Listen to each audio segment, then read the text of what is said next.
Assalamu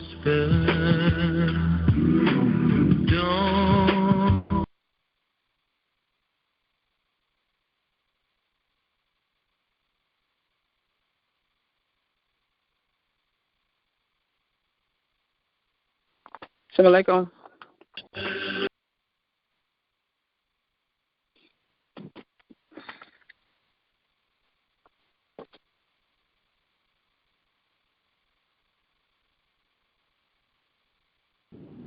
Wa alaikum salam wa rahmatullahi ta'ala wa barakatuh.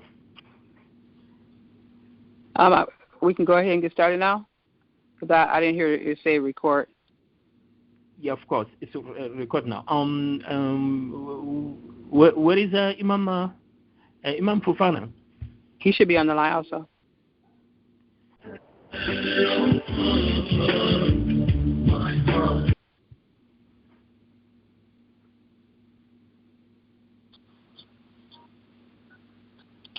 Assalamu alaikum. This is Mother Taufika. I'm calling you from Flint, Michigan, from the radio station.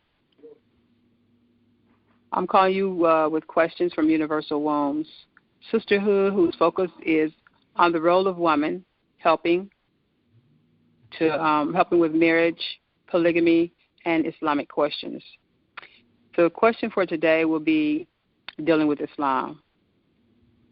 I would like to thank everyone for being here today.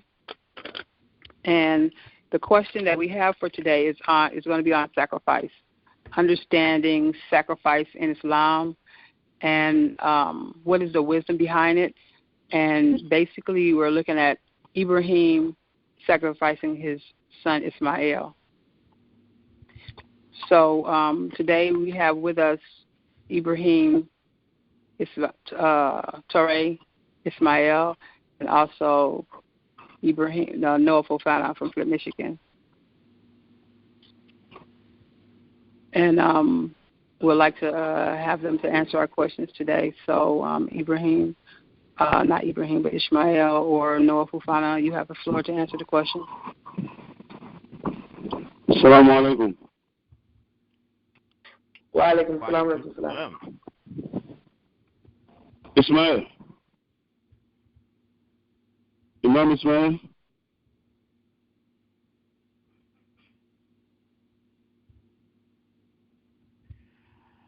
Okay. Hello? If Ismail is here, it can just dial *61 to let us know that he is here. But so far, cannot see him. Okay, can you hear me, Mr. David? Hello? Can you hear me? Yeah, of course. Yeah, we can hear you. Okay. Alhamdulillah Rabbil Alameen. أعوذ بالله من الشيطان الرجيم. بسم الله الرحمن الرحيم. ربي اشرح لي صدري ويسر لي أمري واحلل عقدة من لساني يفقهوا قولي. صل على نبي محمد صلى الله عليه وسلم. The question is, what is the sacrifice in Islam? And what is the reason for sacrifice of Ibrahim, sacrificing, the son of Ibrahim, Ismail? What's the wisdom behind the sacrifice? Is that the question? Yes, that's the question for today. Okay. Alhamdulillah. One of the reasons, but there's many reasons for it. One of the reasons and the wisdom also about sacrifice in Islam, concerning Ibrahim first, Allah subhanahu wa ta'ala shows us that, it removed, the brutal or accidental things from the Muslims. An example, Allah ordered Ibrahim to slaughter his son. And that's a tremendous test. And imagine losing your son and being ready for your son to die. And Allah subhanahu wa ta'ala exchange you with your ram. So, sacrificing in Islam prevents you from brutal death and things that is not really, acceptable, and you will be shot about it, such as, accident, and you don't expect it. So by by sacrificing lamb or anything, it will prevent such a brutal, action or accident, happen to you. So that's one of the reasons, So sacrifice, most of the people do sacrifice because they fear something to happen to them. Like zakat and all the sacrifice you're giving from the fear of the hellfire. So some of them also giving for the pleasure of Allah. But sacrifice never been something that, people enjoy. It's something that, that you like, you give it away for the sake of something that's better than that. But understanding the one make you see that. That's why I say it all the time. It takes knowledge to become Muslim, and it takes knowledge to stay Muslim. So sacrifice in Islam is very, very important. It's very necessary. When it comes to money, you give to desperate people and to have a balance of economy. So also, the sacrifice in Prophet Muhammad time, sallallahu alaihi wasallam, it used to be when you sacrifice a lamb and anything for the sake of Allah before Prophet sallallahu alaihi wasallam, the fire will consume it. And that was it. But in the time of Prophet sallallahu alaihi wasallam, we consume it instead of giving to the fire, and we eat it and to enjoy it. But yet, the intention, the energy after the sacrifice goes to Allah. So, sacrifice in Islam, there's no losing it. I think that's one of the reasons we like to do sacrifice, because we understand the benefits of sacrifice and prevent from sudden death and prevent from sudden accident, and all this will be removed from sacrifice by sacrificing things. So alhamdulillah, Mother Tafika, you think I did answer some of the? Yeah. Yes, you did answer part of it, but I'm basically looking for something based on making a sacrifice in order to, put you closer to Allah, to understand why you're making the sacrifice, because when you look at sacrificing your child, you feel that very, very heavy on your soul. And then Allah told him he didn't have to make that sacrifice. So I'm looking for something for a person to be able to get closer to Allah. And help understand that situation. Help to understand that sacrifice. Oh, okay, alhamdulillah.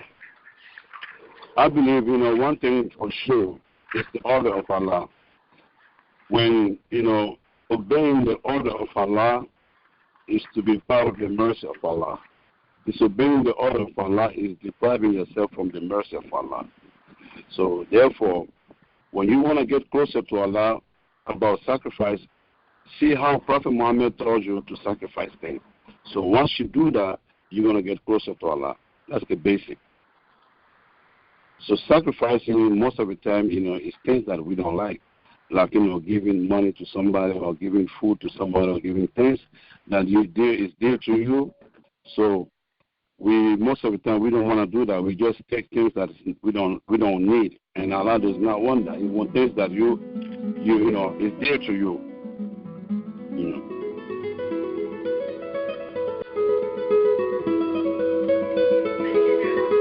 Muted. Hello? Yeah, I'm here. Oh, because the music on there. That's why. Okay. So what is the difference in the sacrifice and the obedience? Is that the same thing? You're sacrificing that also, because Allah tells us we have to pray 5 times a day. We have to pay, the zakat. Is that like a sacrifice also based on the other sacrifices that we might make?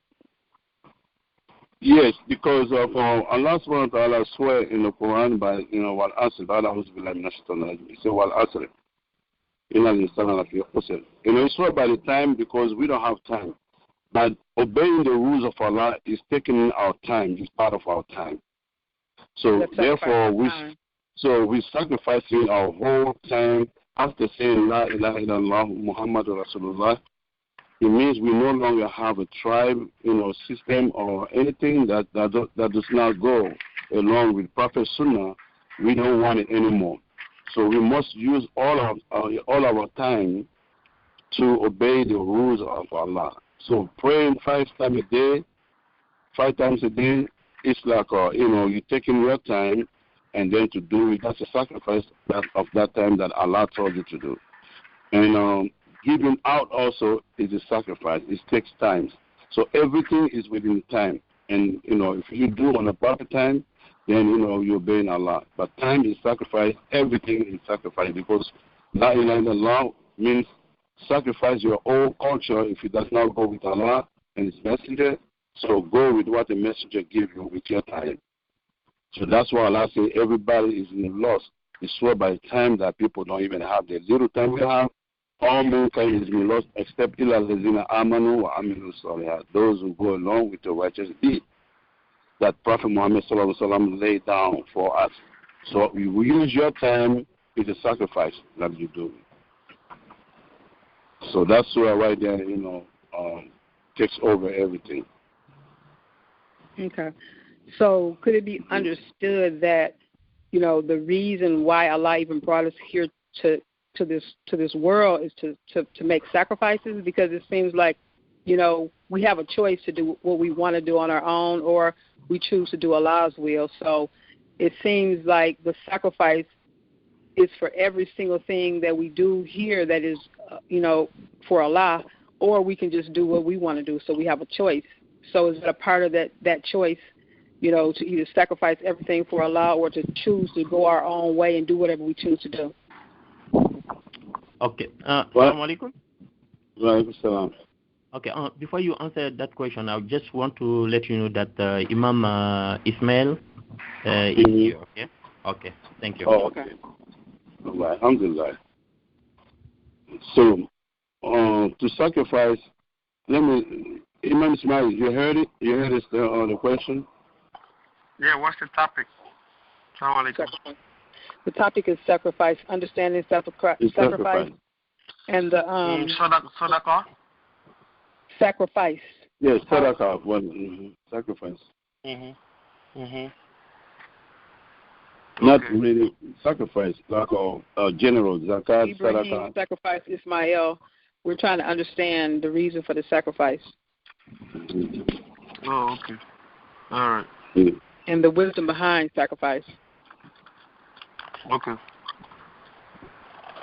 So if you want to answer, I did give some answer.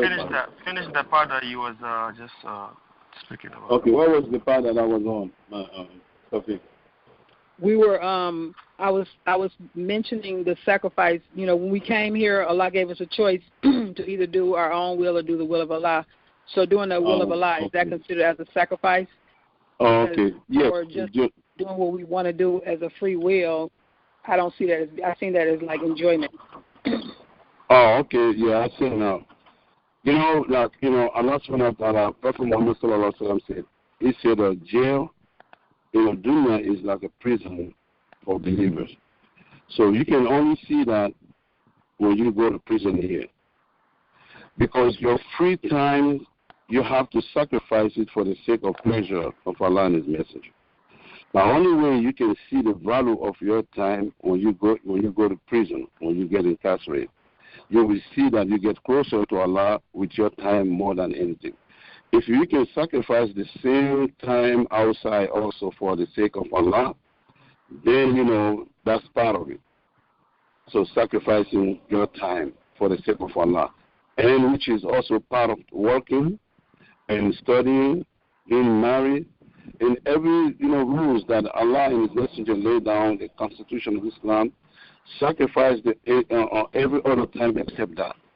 So when you do that, that means you sacrifice your free time that will take you away from obeying Allah. So you sacrifice that, for the sake of obeying Allah. So it's part of it. Your free will gotta be sacrificed. You no longer have free will. You just exchange your free will to the will of Allah. That's why we say La ilaha illallah Muhammad Rasulullah.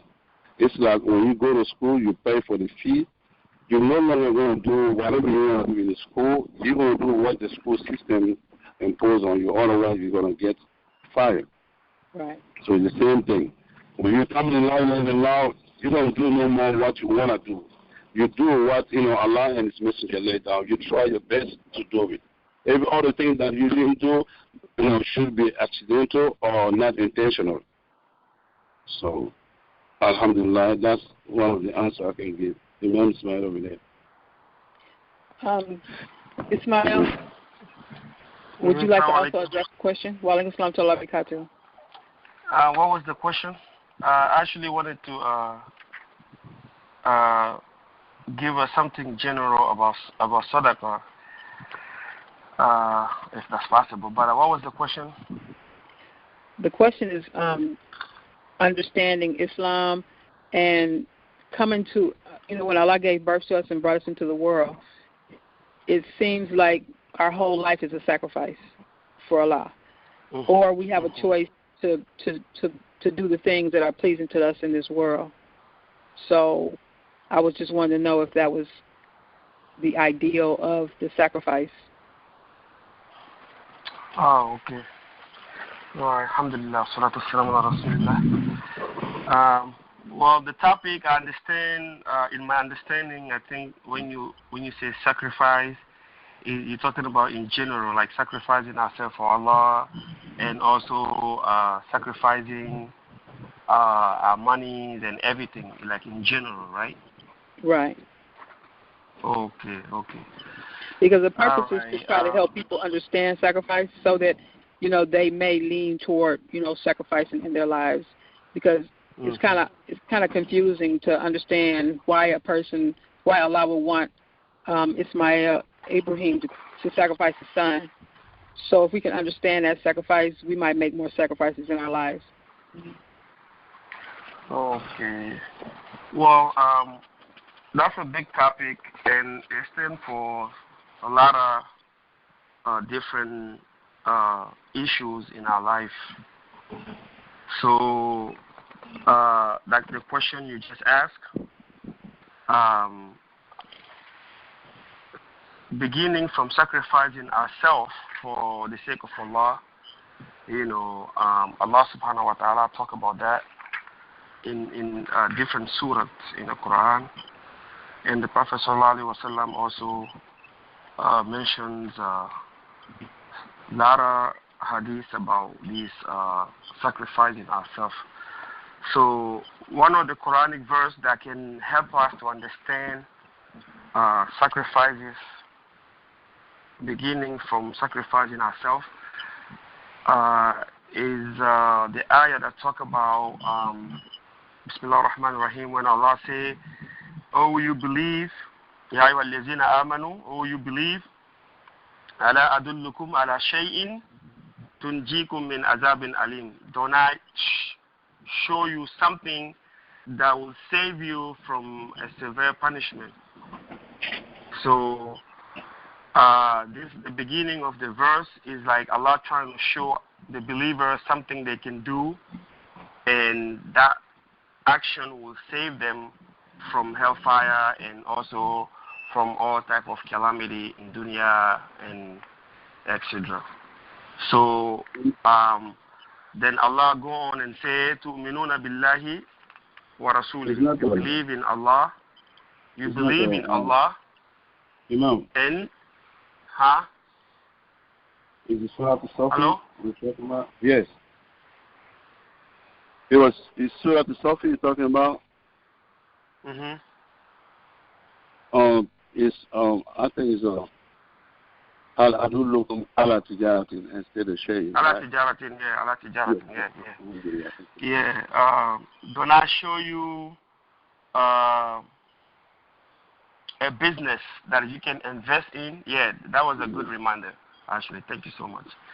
Ala adullukum ala tijaratin tunjikum min azabin alim. Don't I show you a business that you can invest in that will be very successful business for you, that will save you from punishment and hardship and everything that you fear, And then he began by saying, "Tu'minuna billahi wa rasuli."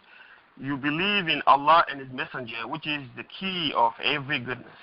Al-imanu billah wal-imanu bi rasulillah. To believe in Allah and to believe in His Messenger, that's the faith. That's the keys of the faith. So once you inside, وَتُجَاهِدُونَ فِي سَبِيلِ اللَّهِ, and then you will strive for the cause of Allah. You will sacrifice yourself, بِأَمْوَالِكُمْ, with your wealth, وَأَنفُسِكُمْ, and yourself. Okay, and your physical body. So that shows right there that وَتُجَاهِدُونَ فِي سَبِيلِ اللَّهِ بِأَمْوَالِكُمْ وَأَنفُسِكُمْ, and you will strive for the cause of Allah. And this strive over there is stand for sadaqah, because it stands for sacrifice. And you strive for the sake of Allah to open yourself and your wealth, in a form of sacrifice for the sake of Allah, So the reward of that, Allah subhanahu wa ta'ala is mentioned in that in another ayah. That's what you call tafsirul Quran bil Quran, to translate one ayah with another ayah. Okay. So the reward of that, Allah subhanahu wa ta'ala will give us if we do that. What is going to be our reward. So before I go far, I just want to mention that sacrificing ourselves is very, very important in a deen. And sacrificing our wealth is very, very important in a deen. So I was actually mentioning that as a reminder a couple of weeks ago in the masjid, that sacrifice is something that can save one life, that you will not have to deal with anything anymore in your life, as we know the story of Usman bin Affan radiallahu anhu. When they was going to jihad, and the Prophet sallallahu alaihi wasallam was making fundraising, and Usman raised his hand 3 times, and he provided everything that they needed in that battle. And Allah say, La darra ala Usmana ba'da yawm. There is no worry on Usman after today. Because he strived, he sacrificed himself, and he sacrificed all his money, because he know the meanings of it. So in the beginning, we have to know what is the meaning of sacrifice, and then we need to know how the Prophet ﷺ taught us to do. That's very, very important. So I just wanted to mention that so far to help all of us understand that sacrifice is very, very important in our deen. So like Taton was talking about Sayyidina Ibrahim sacrificing his son, that's actually even a better example that Allah is giving us, teaching us from the Quran. Because for a man, no one is beloved to you than your children. Your children are very, very beloved to you. So that's why Allah chose that from Sayyidina Ibrahim to sacrifice it for him. And, in the process, if you listen to the story or you read it, in the process when Ibrahim had the dream and, he was getting ready to go sacrifice Ismail, alayhi salatu wassalam, in the process is so many lessons that we can learn. Beginning from when Ibrahim come and told Ismail that, I seen in a dream that I'm sacrificing you. I have to sacrifice you. So how do you think about that? In a respectful way that he told him, as we all know the ayah in Surah Al-Safat. So Ismail alayhi salatu wasalam say, Kala ya abati fa'al ma tu'mar. Oh my father. He didn't. You see, in Arabic grammar, sometimes it's hard to translate certain stuff in English. When you say ya abati, is all the respect in there, is all the sorrow in there, is all the mercy in there when you say ya abati, Because there is another way to call your dad in Arabic other than ya abati. So, but when you say ya abati, is respectful and is merciful and everything. So he's saying, oh my father, do as you was command. See, do as Allah command you. You will find me certainly very, very patient. You will find me among the sabirin. Satajidni insha'Allah min as-sabirin.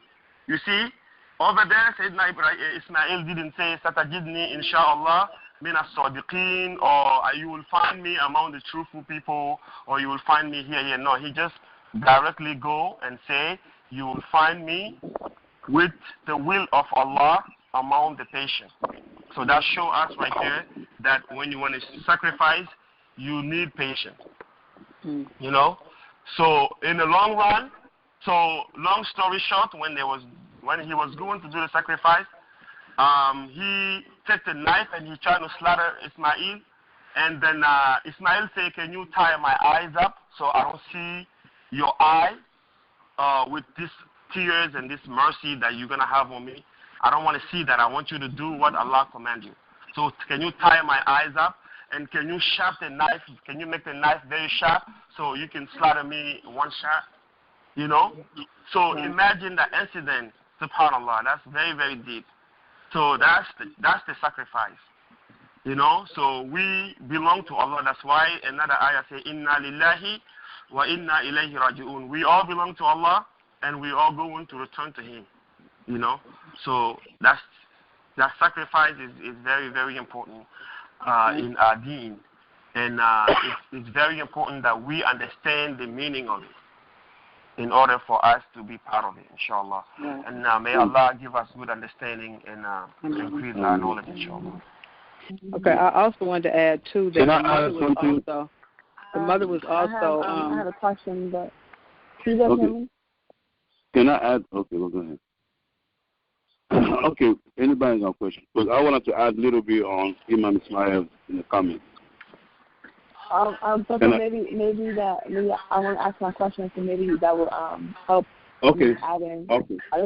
Go ahead, sister. You can ask your question.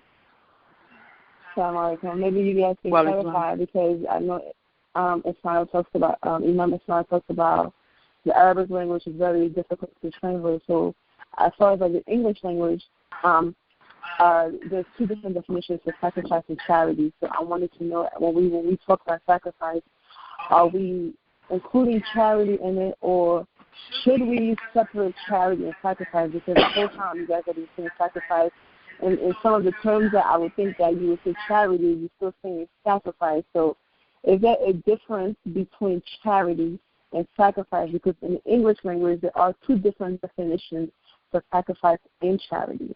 I mean, from what I learned about, just Islamically as well, we can differentiate between sacrifice and charity. So as you add in your opinion, so maybe you can clarify that for us. Okay, so Ismail, are you going to be able to clarify that, or you? That was a very good question, because that's why I was at the beginning. Ismail, I can hardly hear you. Can you hear me? Can you hear me? Yes, I can hear you better now. Yeah, I was saying that's a very good question, because I was trying to know myself. When you say charity, you're talking about sacrifice, or you're talking about charity.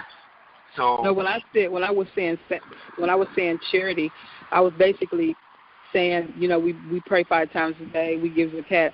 I mean, Allah has ordered us to do this, so I was trying to look at the difference between what Allah asks us to do when we do it, and then what we do as a sacrifice. So I was using that to get an ideal. Okay, so the topic is not charity. The topic is sacrifice. Yes, that's the topic. Okay. So Tonton, can you give us the difference between remember in the beginning I said sadaqah, because I thought that you're talking about sadaqah.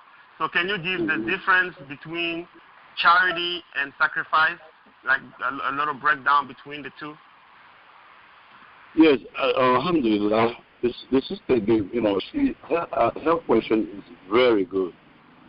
So technically, there's a difference between them. When we say charity or we say sacrifice. But, the general meaning is all the same. Sacrifice means giving up, something. And charity also means giving up something. So either you give up a smile, you got something precious with you that you're giving that out, or giving up for the sake of something that you understand is better than that. So the foundation is sacrifice. That's why we went through, so much, technical part, trying to just generalize. But actually, in English and American language, charity and sacrifice are totally different, So now it's like a Prophet ﷺ said, a smiling, is part of charity. And putting food in the mouth of your wife is charity. So, and also zakat is charity. But now sacrifice is after your need, whatever after your need, then you can give sadaqah. You can give whatever you want. That's out of you. But charity is an obligation, from Allah. It's like a zakat. You see. So, but the question today was about general sacrifice, like everything that one is, we're doing sacrifice. And Ibrahim's system, the system mentioned about Ibrahim and his son. So that was about the meaning of sacrifice, that the topic was. So technically it's different. So if Imam Ismail, you want to break down the difference, alhamdulillah, Fadil. But I don't want to forget about, the comment I want to add on yours. After you did, yeah, go ahead. Go ahead. Do the system first, because mine is, just reminding me. Okay, inshallah. All right, alhamdulillah, salatu wassalam ala rasulullah.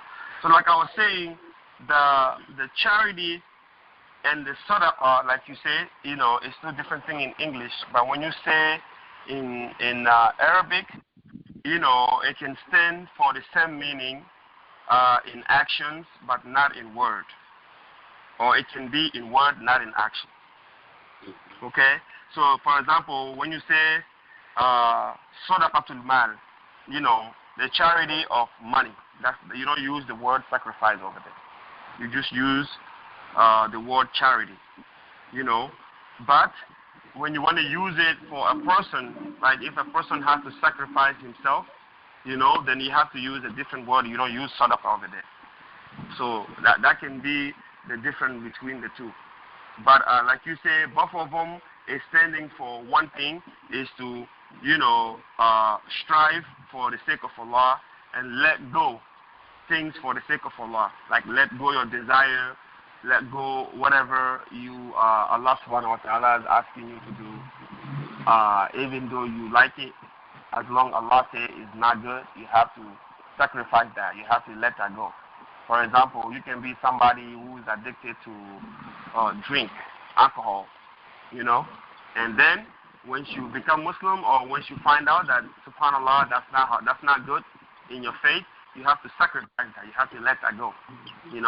So that action right there, that don't call in Arabic sadaqah. So you have to let that go. So I think that's the difference between the two. Alhamdulillah. Yeah, this sister's question is very good. I would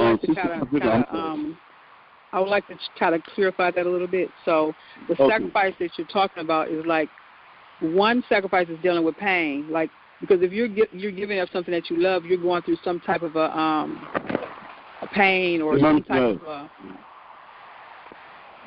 you want me to? Yeah, I was talking about Imam Ismail. If you want me to say, elaborate a little bit. Yeah, I think Mama Tafika was asking a question, right? Yeah, yes, I heard. She want to make it. We still in the same darkness of the answer. Right. As far as sacrifice go ahead. I wanted to clarify as far as sacrifice goes, because I know some, like, in order for Ibrahim to sacrifice his son, he was going through something. If he had to sacrifice it, he had to go through some kind of pain in him. But in order for you to just give, your zakat, I mean, it's not going to be that much pain because it's out of your it's past your need, because you have that amount in order to give, so it's not going to be a part of your need. It's not going to stress you to give that. So the difference in giving that and the sacrifice is like you're going to have some type of an emotion with that. So is that the same thing? No. So you want me to answer? So can I maybe? I think I understand what she's trying to say, because the reason why these questions are, the reason why the question even comes about is because a lot of times when we think of, well, maybe nowadays, every time I think of charity, it has been that it's monetary. Like whenever we think of charity, it's about money. And we fail to understand a lot of times charity really has nothing to do with money, because if you I'm really thankful for this type of stuff. When you learn about like the Old Testament, like the old Bibles, the definition of charity literally means love. It's the love that extends to God but also to your neighbor. And then when you think of charity in Islam, it means to purify yourself. Every time you give something, you literally purify yourself. When you give money, you purify your money so you can give more. When you give love, you purify your love so Allah can love you more. So when I think of sacrifice and charity, I think of sacrifice as obedience. Ibrahim, he didn't want to do that to his son, but his obedience to Allah was the sacrifice. When I think of charity, I think of just doing it, like when you see that it's painful. It's not painful because it's even recommended that the man who only has $1 should still give 50 cents. Although he's struggling, I should still get 50 cents out of my dollar, because the mentality that Allah will purify that money back, and I'm either going to get the dollar back or I'm going to get 10 times that dollar. So it's not really a painful thing. It's just more it's a relationship that, it's a gravity relationship. The more I do, the more I'm close to my Lord, and that's kind of how I think about it. So I completely understand your question, Sister Sophie, and I can understand why we would think of it being painful, because a lot of times we don't like to give the things that we love. I know when I talk to my brother, ex-marriage, it's like when I'm thinking about giving gifts to people, I think about, what do I love? Like, I want to give you something that I love, because I know that's, and then that comes really tricky. Like, I have a lot of clothes. Like, I really don't want to give this outfit because, like, I like this. But you know what? I'm still going to do it because I love it. And because I love it, I know you're going to love it. And that love is, bring both of us closer to Allah, because Allah loves the fact that I love my neighbor. So when I listen to that lecture, this is the Imam, and he did his charity based on the Bible. Yeah, what does the Bible talk about when they talk about charity? And their definition of charity is love. It's love shown in life, it's love shown in teaching. Right. I can put that in simple form for you. Not only to the love of God, but also to the love of your neighbor. So when you love Allah, you automatically going to love other people. You smiling, that's love, because smiling is a big thing. Me smiling is going to make you smile. Just like things that have nothing to do with money, that if we are able to do these things more often, then the monetary comes easy as well. I don't know if I said too much, but correct me if I'm wrong. Right, that helped out. Okay, do you want me to put it in simple form? Yeah, then, go ahead and put it in simple form. Okay. Zakat, in Arabic, zakat and sadaqah. Sadaqah is like a nafla prayer. And zakat is like a farz prayer. Sadaqah is like a you pray zuhr, right? The 5 daily prayer, that's obligation. That's zakat. But now, if you do sadaqah, it's like extra. Right. To get whatever you want to put on top. But zakat is not doing zakat, it takes you to hellfire. Not doing sadaqah is nothing. It's just increase you or leave you with the way you are. You see? So would that be considered a sacrifice? Because you're sacrificing. Yeah, it's sacrifice. All of them is extra prayer. Like, you can do 20 rakat in a nafla or 100 if you want it, but it's just going to increase you after doing, the 2 rakat and then the 4 rakat and then the 3 rakat and the isha. That's going to increase that. So zakat is an obligation. If you don't do that, you go to hellfire. But sadaqah increase your zakat to be extra. If your zakat is defective, the sadaqah will replace it, and sadaqah will decrease you in station. So since sadaqah is the broad, that's why we was talking about in the things of Ibrahim. But she right to know, the difference between sadaqah and zakat. When it comes to Arabic, then we can break that out, like that. Zakat is obligation, sadaqah is not obligation. Okay. See? So sadaqah is just you cannot do sadaqah without doing zakat. If you do sadaqah doing zakat, Allah don't want it. It's like when you do nafla prayer, and you're not doing the Zuhr and Asr, but you're doing 20 or 200 extra prayer over there. Allah simply does not want it until you do what He said do first, which is the rules. The obligatory. Right. The obligatory. You're right. So zakat is obligation. The sadaqah is whatever, remains after your necessity. Okay. So and you got choice to do. It's not really a sacrifice. That's basically doing it out of love, like the sister said. Right. But then when you sacrifice, you're also obeying Allah, but the sacrifice is like really hard on you. It's going to go past the love, and it's going to go into your feelings, because when you sacrifice your child, you're not going to see that child again.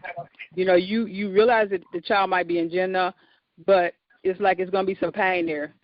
Just like how one of the prophets, the brother that was in the well, his dad really, really cried over his son being lost. So that pain right there that he felt, he trusted Allah that he was going to see his son again.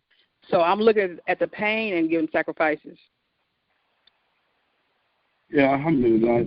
So what I was trying to say about Ibrahim's son thing, you see, Allah subhanahu wa ta'ala, because of the love of Prophet Muhammad sallallahu alaihi wasallam, He changed, the things for the sake of Prophet Muhammad. Like, He could tell us also, sacrifice your kids. And we, most of the people will fail. But Allah wants us to sacrifice our children, not to kill them, but to send them to Allah by obeying Allah. That's our sacrifice now to our kids, instead of slaughter them. So that's why when Ibrahim passed, he said, Allah exchanged that with the rams, and to make something that kill this for the sake of Allah, and then we replace, like of the breaking heart of the people. So when you do this kind of thing, you can only do that for the sake of your future. You can do sacrifice like that. But the zakat part is this: you must do this in the Eid if you got the means. You see, that's different from his sadaqah. You see that? Right. So charity, sadaqah, right now we can give our children to Allah because it's in the order of Allah to make our children send it to Him. That's like a zakat. That's why Imam Ismail, when he said, the surah Hal adullukum ala tijaratin tunjikum min azabin alim, is, do you want me to give you a trade that will save you from punishing severely? So that means if you don't do these things, Allah is going to punish you severely in hellfire. So which is sacrificing yourself, your kids, your family, your property in the way of Allah. So that's like a form, that's like a zakat. You're doing, that's the obligation. Now, extra things, like we say all the time to some people, I sacrificed everything for you to be like this. But you didn't have to do that, but you did out of choice because, you're in love with our son. So if we're in love with the zakat, we can put more sacrifice on it, you see, for the sake of our own good. Right. So that's why the zakat, the sadaqah, is to upgrade the zakat. So that's what I wanted to put it in, Alhamdulillah. So also, Ishmael, I wanted to kind of go back into Ibrahim and his son Ismail a little bit deeper. When he sacrificed his son, was that for Allah to give him some type of reward for his son, or, what was the understanding of that sacrifice? Even though Allah told him he didn't have to make it, but what was the understanding of the sacrifice?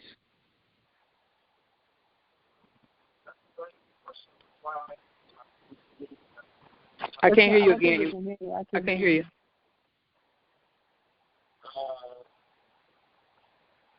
Was it for him to get to a higher level? What was the reason? Is there a reason why the sacrifice was, or was it for the trust of Allah? What was the sacrifice for? We can't hear him. We can't hear Ismail. Ismail, we cannot hear you. Just a little bit. Can you hear me now? Yes, I can hear you better now. Yeah. Okay. All right. Just 1 second. Alhamdulillah, may Allah guide us all, inshallah. So like I was saying earlier, that in that incident of Ibrahim and Ismail alayhi salatu salam, that there is a lot of lessons. So scholar has make a lot of comment on that story. Okay? So Allah subhanahu wa ta'ala was looking to test Sayyidina Ibrahim first. Okay? That was the test for him, number one. And that was also to higher his status. Okay. Okay? And then also many stuff that was coming with that in the behalf of Sayyidina Ibrahim. Allah was trying to test him with the different stuff to see if he's gonna choose his son over him and stuff like that. You know. Okay. So now this is what Kala says. Now, when you look at the ayah and you recite it in Arabic, let me go to it and I can read it. So, you know, he say, Qala, let me see the beginning of Qala ya bunayya inni ara fil manami anni adbahu. You say, oh my son. Like I say, ya bunayya as well is a very respectful word. Okay, in Arabic grammar, you know, it's very respectful word when you say ya bunayya. That's like is in Surah to Sajida when Luqman called his son ya bunayya also, you know. So that's a very nice vocabulary in Arabic grammar to call your son when you say ya bunayya. Okay, so he said, I have seen in a dream that I'm slaughtering you. So, fanzur maza tara, see what you think about it.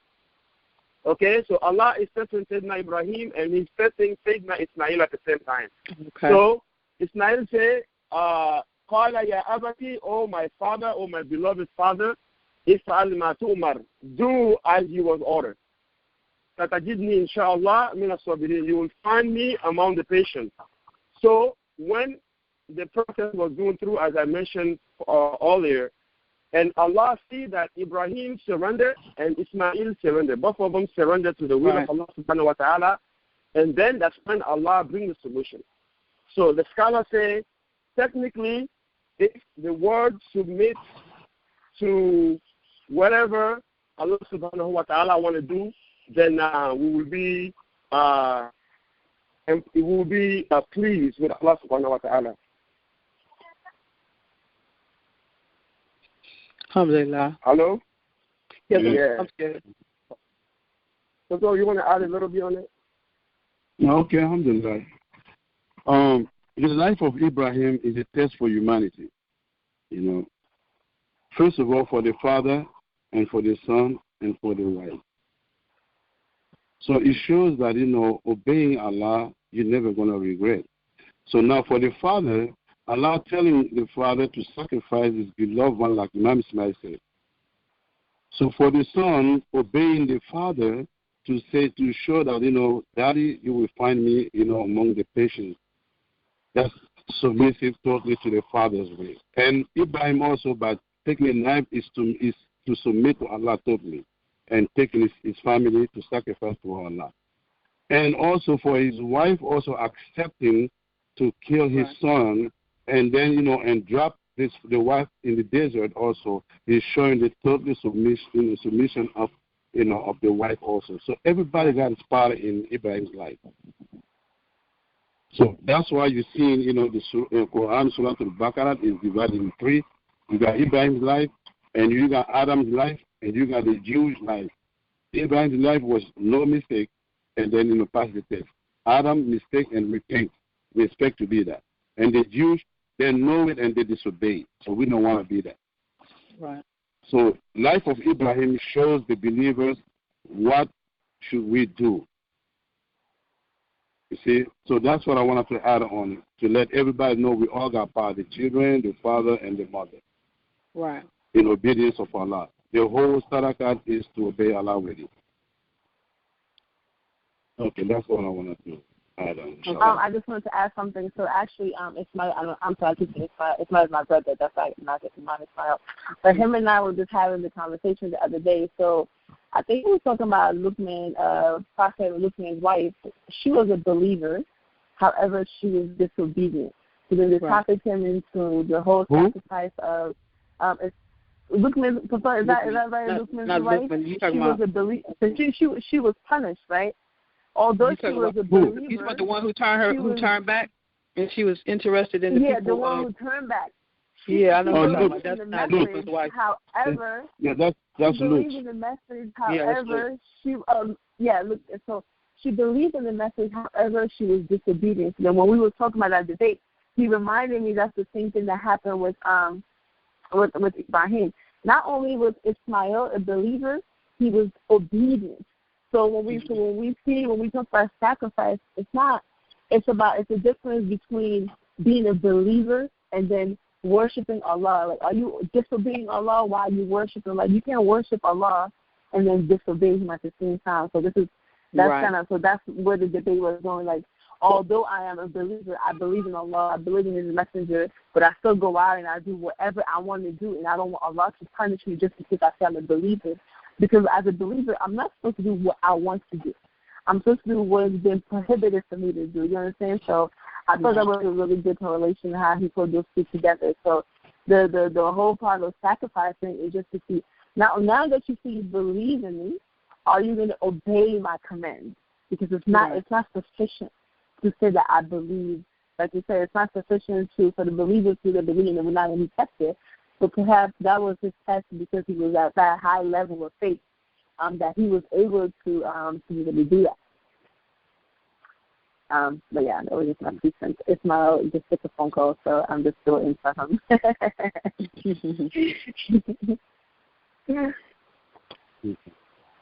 So with the sacrifice, Ishmael or Imam, did you have anything else to add to the sacrifice? Yeah, like the sister just said right now. He just took a phone call, so he's on the next. You want me to go ahead? Yeah, go ahead. Yeah, like the sister was talking about, Satan and Lut's problem. Allah subhanahu wa ta'ala said that in Surah 29, in the verse 1 and 2. He said, it's not because you said, La ilaha illallah is not going to test you. He's going to test you. So the test is to prove those who, lip speak, lip talk. Those who come and say, I believe in Allah and His messenger. And Allah going to test them to make sure, that they have a proof. That's why the Shahada is a claim. And then, the practice of Shahada is the proof of your Shahada. So this woman failed the proof, to prove that, the La ilaha illallah. So Allah going to place a test in front of other people. So Allah placed the same test, before Adam and before Ibrahim and before his son and before his wife. They passed the test. So test is something that we're going to identify each other with. That's alhamdulillah. That's why I want to she had a beautiful time.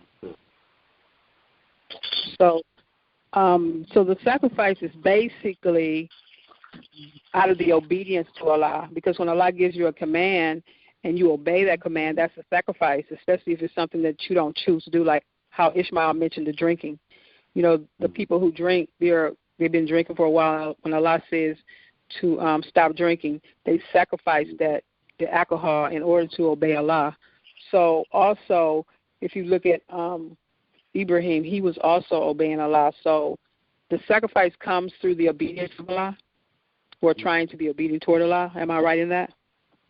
Yes. So now, he also mentioned that the reward that would come to Ibrahim and Ishmael for that obedience. Now, if we also make these sacrifices, there will be rewards for us also. Because if you give up alcohol, that's a reward from Allah. Am I right in that? Yeah, you're right. Yeah, so right. you do a sacrifice and seeking a reward from Allah? Yes, that's what we do actually. You see, the sacrifice is, Islam is up to sincerely, ikhlas, and in the way of Prophet. So it's not like you're gonna that's an example I'm giving. You're gonna give a cocaine to somebody, the value of 100 million to somebody free, and you're gonna call it sadaqah. You help somebody. That's not the way of Prophet. You gotta do. That's why I say obeying the rules of Allah is to get inside the mercy of Allah. Disobeying the rules of Allah is depriving yourself from the mercy of Allah. So sacrifice is actually for the sake of Allah. The way Prophet, order us to do the sacrifice. That's what I wanted to get, and you get the reward. Okay, I know that the time is getting close, so I wanted to know if anyone else had any questions or any input that they wanted to add to it.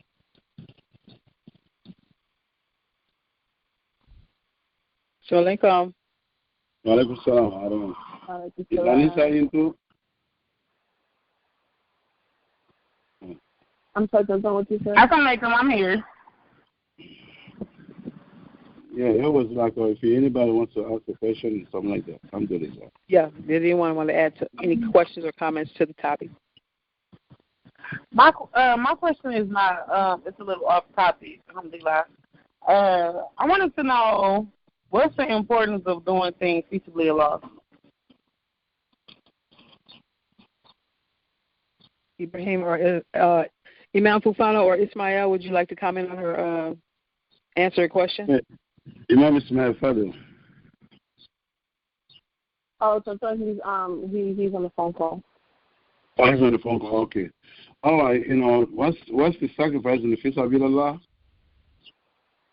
No. I just want to know about peaceably Allah. Period. Like doing everything you do is not for the presence of Allah. Doing things for the presence of Allah. What's the importance of it? Okay. The importance is this: when you, for instance, you go to Surah 61 and verse 10. Imam Ismail mentioned that earlier. You go, Allah subhanahu wa ta'ala said, Ya ayyuhallazina amanu, O you who believe, hal adullukum ala tijaratin tunjikum min azabin alim. Do you want me to give you a trade that will prevent you from being punished severely in hellfire? So we say yes, and they said what this. Tu'minuna billahi, believe in Allah and His Messenger, and to jahiduna and struggle with your property and yourself, fi sabilillah. That's what fi sabilillah comes, in the way of Allah, like the way Prophet ordered you. So that means everything you have put in the way of Allah. That's a fi sabilillah.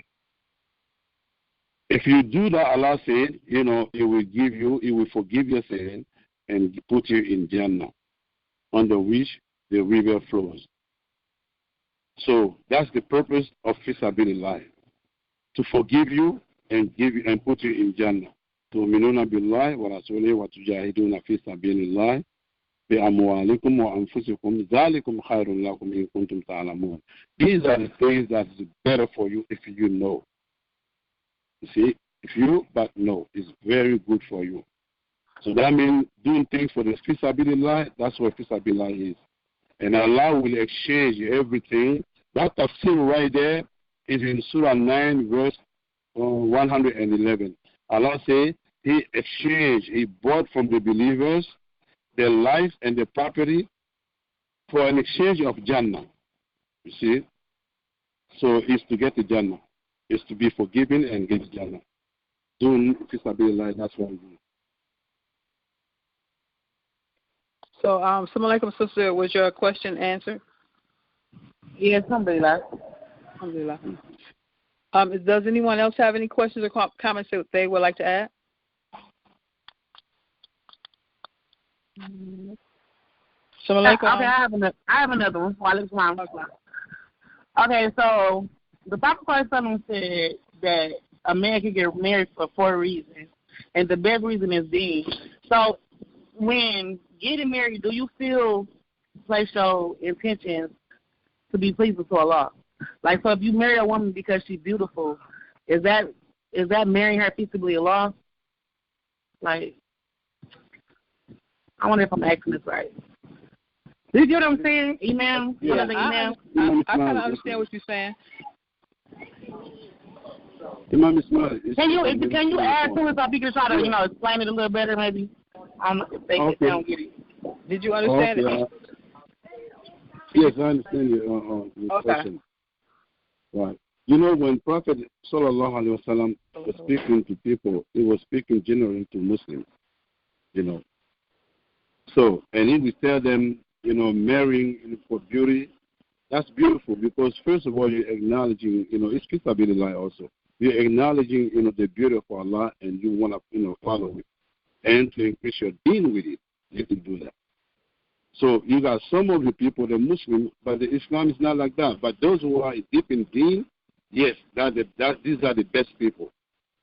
So you can do that. Then you're increasing more than those who just marry for beauty and and wealth. You see, but all of them is in the way of Allah.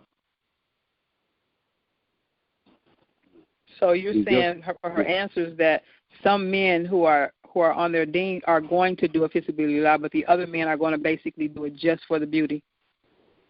No. I'm saying, that's what I said. Prophet sallallahu alaihi wasallam, he will speak generally to the Muslims. So that means we're talking about Muslims right now. So therefore, they're all in deen. Now, to increase the level of Jannah or level of faith, then you will choose the one in deen better than the one that's beautiful. Because beauty come to an end in the future. But if you get it for the sake of beauty also, you're still getting reward of Allah because it's part of Allah's creation. And that might lead you to, control your gaze, and that might lead you also to appreciate, Allah and His messages. So, alhamdulillah. Alhamdulillah. Mm-hmm. And it's good. Alhamdulillah. So if a man, when he makes his intentions to marry you, is because you was beautiful, do he still add that in there? Like, I'm doing this because of Allah, because Allah said we should get married, and I want to be pleasing to Allah, and also because you're beautiful. Yes, because you're already done with the Tawheed. You're Muslim already. So you're doing everything for the sake of Allah. But now, inside the sake of Allah, you see beauty. You say, ooh, I got to get this for the sake of beauty. But not because you're out of Islam. It's like admiring, the creation of Allah in your way. Your intention already, you're Muslim. You're practicing. Now, out of Islam, you find the beauty, you just take it.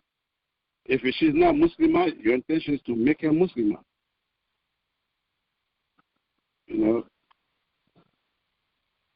That's Was your question satisfied, sis? Yes, alhamdulillah. Okay, alhamdulillah. Okay, alhamdulillah. Did anyone have any questions or comments to add to? Assalamu alaikum. Wa alaikum assalam wa barakatuh. Okay, I have someone here. I don't know if it's a brother or sister. Okay, the number is 734, and the last 4 digits is 2776. The person has been asking. Okay, hello, are you there? Yes. Assalamu alaikum. Wa alaikum assalam wa barakatuh. Okay, my original question was in regards to the story of Prophet Ibrahim sacrificing his son. Nowadays, me personally, I cannot relate to that, like to kill my child for Allah. Mm-hmm. Can you put that in the more modern terms to where I can visualize it and understand it?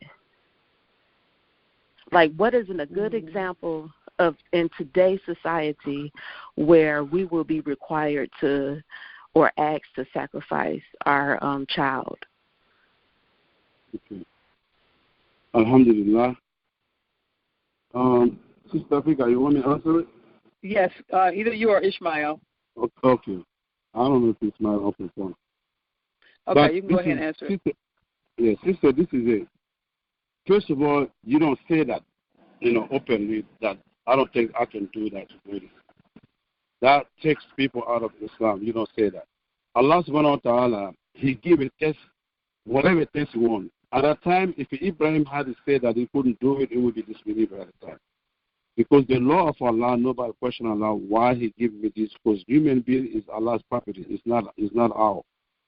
So, therefore, you don't say that. But Allah, out of His mercy, for the sake of Prophet Muhammad sallallahu alaihi wasallam, He exchanged us. Instead of sacrificing your child or your children for the sake of Allah, He wants you to embetter your children by worshiping Allah and having one of the best characters. So that was exchange. The other one was the test of Ibrahim. That stays with Ibrahim. Allah do not want to test other people with that. But if you wish, He will do it. And if you say you're not going to do it, you're out of Islam. That's the thing. It's like one of the Sahaba one time asked, was talking to other Sahaba, said, man, you guys so good. You saw Prophet Muhammad sallallahu alaihi wasallam. And then the Tabi'un said that to the Sahaba. And I wish to see Prophet Muhammad. Oh, I wish to see him like the way you saw him, sallallahu alaihi wasallam. And the Prophet sallallahu alaihi wasallam, the man told him, he said, why is that you say such a thing? Do you know what we went through with Prophet Muhammad sallallahu alaihi wasallam? Do you think you could pass it? You know how many people failed the test at a time? It's not just you saying. We used to fight our father. We used to fight our sister, our brothers. Would you do that for the sake of Allah? So Allah removed that from you guys after establishing Islam and give you verse in the Quran. Instead of fight your family, ask Allah to change your family to be better like the Sahaba, which is the Quran Surah 25 and verse 74. So that dua, Rabbana hablana min azwajina. So that dua right there. So in another word, if you Allah set something for as a test, as a rule, it's no human being will say that I'm not going to do that because it's not that. That means you're not ready to become believer of Allah. But you ask Allah to give you a test that you can pass. That's what you said. But in this day, Allah didn't put that. It's no longer, in the Sharia. So it's no good to say that, if Allah said that to me, I'm not going to do it. Just keep that because it's not going to say that. It didn't say that, in our time. So he's just giving us the example. Oh, I'm sorry. I didn't mean to cut you off. Go ahead. Thank you. Okay, go ahead.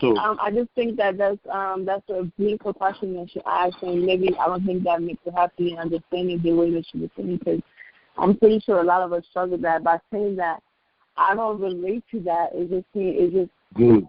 You're basically saying what Allah is saying because He knows us, and because our level of faith, and our level of dependence on Allah is completely different than the prophets who came before us. Allah knew the level of faith that Ibrahim was in, and that's why he was given that specific test. That's why he was able to do that, because that was Allah's best friend. That was his level of faith was. That's why he was higher. Able to do that. So for us to say that we can't even picture ourselves saying that, that's us saying what Allah said, because He knows us and because He knows that our test will not be anything like that. We're tested with our wealth, we're tested with our health, and we're tested with our family. And that's really all of it. That's we're seeing just a little portion of it, and even that's harder than us. So even saying that Allah don't test me with something that I can bear, I think what we've been taught growing up is to ask Allah to always deliver us from pain and suffering, because by saying that dua, I don't know what the test in the first place. I'm not saying that the test is not going to come. I'm asking Allah before the test comes, Allah always deliver me from pain, always deliver me from suffering, because I don't want the patients to have to deal with any type of test you give me. Because by even asking for patience, you think that you might be able to bear the test. I can't bear any test that you give me, because I am nothing compared to the people who came before me. I am nothing compared to my parents. I am at this weak stage of my faith that it is by your mercy alone that I'm even able to pray 5 times a day and remember you. So I think that was a really beautiful question. I think that it just shows that we are humans, and that when you think about how do I relate to that in this time of day, think about media, think about how everything is sexualized, and think about how Allah dislikes zina, and Allah dislikes fornication, Allah dislikes adultery. By not committing these things, you are fulfilling that test that's always in our face. Everything in America, everything in these Western countries is sexualized. Think about the fact that we are able to refrain from those things. We don't drink alcohol when everything is about drugs and alcohol and sex, and we are able to not partake in that. That's our test, because it's always in our face. We go to school. I'm a teacher. 5th graders are talking about sex. They're talking about smoking. They're talking about drinking, because that's what we have in our homes. So us not doing that, that's our daily test. I can think of any of the stuff. So that was a really beautiful question. I never thought of it in that aspect. So don't please correct me if I say anything wrong. Yeah, okay. I want to add to what I want to say a little bit of things about. Just wait. Inshallah, you're gonna get. I want to clarify something to the sister. Alhamdulillah. When you look at the Quran, it is Surah Al-Hijr. At the end of it, Allah subhanahu wa ta'ala say, I did not make a religion hard for you. I made it easy. Be like your father Ibrahim, take his footsteps. So when you look at the test of Ibrahim, it's hard. But why Allah want us to follow Ibrahim's footsteps? And He said that in that surah. It's because whatever Allah laid down as a law, once you obey Allah to go in, He's the one making it easy for you. It's not because you're strong. No, you're not strong. You're trying the one count. When you go, Allah will make soft and easy for you to go through. That's why He wants us to let him know it's not because Ibrahim is strong. It's Allah's mercy on Ibrahim for him by testing him, and he obeyed the rules of Allah. He went for it, and Allah changed everything to make sure, okay, you pass, because you wanted to obey Allah. So anything Allah says to do, once you started doing it, Allah will make you able to cross it. It's not going to put a burden on people that they cannot bear. He said that. So that's why we compare ourselves to everybody, but it doesn't mean we're not going to achieve. We're going to achieve if we obey Allah. That's why I said earlier, obeying the rules of Allah is accepting the mercy of Allah. Disobeying the rules of Allah is depriving yourself from the mercy of Allah. Nobody can do nothing except Allah's will. So Allah makes so for all of us to make it. So, anytime you see your test coming, just try. You're going to see that Allah is going to make you do. You might think you're the one strong, but you're not. Allah is the one making it easy for you to get because of your obedience. So before them, don't say that, I cannot do this. That's what I'm saying, because Allah can give you more mercy than me. But just for your willing to do it for the sake of Allah. And Ibrahim say yes, he didn't even do it. Allah changed, lamb to give it to him, a ram. So by his effort, the one was counting to say that, oh wow, I'm going to do for the sake of Allah. So it's a test to show us just whatever Allah said do, try. You're going to see Allah going to make it easy for you to do it. So you're saying that Allah is not going to give us a test more than we can bear. So that might, Allah knows what we can bear. So, sister, exactly. Did that satisfy your question? Yes, I think the other sister, I don't know who she is, but I think she kind of got my question more so. Okay. I was just trying to, because if I was, and like the Imam said, I would not be tested with that, right. And right now, but I was just thinking in terms of something I can relate to, because I just can't relate to that. You know what I mean? So because if I was to wake up and say, let me give an example. If I was to wake up and say, okay, and I truly believe that Allah told me to sacrifice one of my children, and I went ahead and did it, I'll be under the jail somewhere. You see what I mean? But with Allah, you would not. With Allah, you wouldn't be under the jail. Allah, you would be somewhere else. Because Allah doesn't take care of you. You see, you're right. Allah's one is the result, the one count.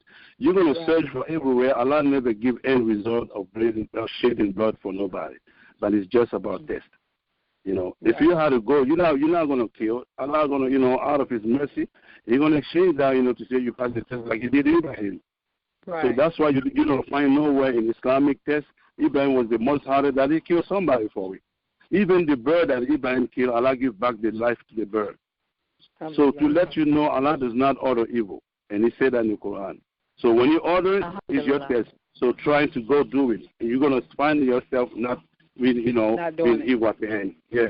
Right. So, alhamdulillah. Yeah, sister, you wanted to say something, I'm sorry for. Okay. I know, it's okay. Alhamdulillah. Alhamdulillah. Was there any more questions or comments from anyone in the audience? Imam Imam Fufana. Yes. Can you ask the brother if he has any questions on his end? Okay, Mr. Javi. Assalamu alaikum. Welcome. Do you have any question? Of course. So far, there is no question here. Kanta, your husband off the phone? Ishmael, is Ishmael available? Ishmael. Okay. No, he's still on his phone call.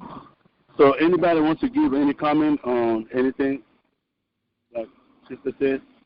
Yeah, this was a very beautiful topic. How do you guys choose the topics? Can we suggest topics for next week? I really like this topic. Yes, you can suggest topics. I'll give you the email address where you can send them to, because I know I'm gonna forget them. So if you write them down and send them to the email address, I'll be able to. We can discuss them. Okay. I need help. So we don't have questions every week. So this question just came up at the last minute. Okay. So the email address, if you wanted to send the questions, I don't want to give it over the air because I want to make sure that I'm giving you the right email address, but I do have an email address for questions. I think, is it the one on the card? Because I have the card. It says on the card, and I think... Oh, no. That's not the one. That's a different one. This email address is going to go straight to Universal Wombs because we're doing this based on, helping women in their Islam and their role as women. So these questions are going to go directly to that email address. Okay, I see. I mean, I don't know if everybody else wants it. If not, then I can just get it from you later on. Yeah. Okay, I'm gonna give it out later, and I'll start giving the email address in the introduction next Monday for anyone that would like to send in questions to be addressed over the air. So, is Talita on the line? Yeah. She said she wanted to ask some questions also, so I was trying to see if she had came on the line. Who? Talia Malik. Oh, no, I don't know. Okay, so no one else has any questions? We're going to close out. So okay. I would like to have the Imam to give some closing statements. Okay. Alhamdulillah Rabbil Alameen. ربنا آتنا في الدنيا حسنة وفي الآخرة حسنة وقنا عذاب النار. ربنا لا تزغ قلوبنا بعد إذ هديتنا وهب لنا من لدنك رحمة إنك أنت الوهاب. والصلاة والسلام على سيدنا محمد وعلى آله وصحبه وأزواجه وذرياته أجمعين. والصلاة والسلام على سيد المرسلين محمد بن عبد الله صلى الله عليه وسلم. سبحان ربك رب العزة عما يصفون وسلام على المرسلين والحمد لله رب العالمين. Amen. We would like to also thank everyone, Imam Noah Fufana, Imam Ismail Torre for helping us today with our questions. And we would like to thank Allah for you, and may Allah reward you for helping us. And we would also like to thank our audience, our listening community for your questions and your comments. And we would like to see you all again back next week on Monday at 2 p.m. And Jazak Allahu khairan, and may Allah reward you all, and may you all have a blessed day. Assalamu alaikum.